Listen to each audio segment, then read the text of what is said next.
Ташкөңүрдөн чыккандан кийин Каракөлгө жетпей могу Бекечалды коет. Бекечалда могу жака бензовоз кирип кетти. Могу күйүп атканын карагам, жака чейин агыпчы. İçinde водитель бар экен да. Бабы кычып калыптыр дейт. Ойлогула жигиттер.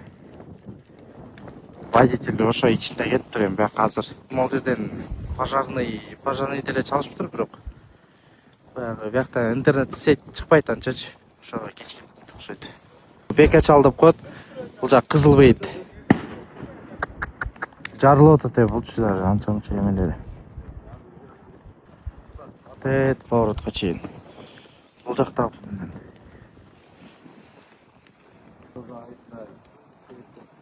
айында.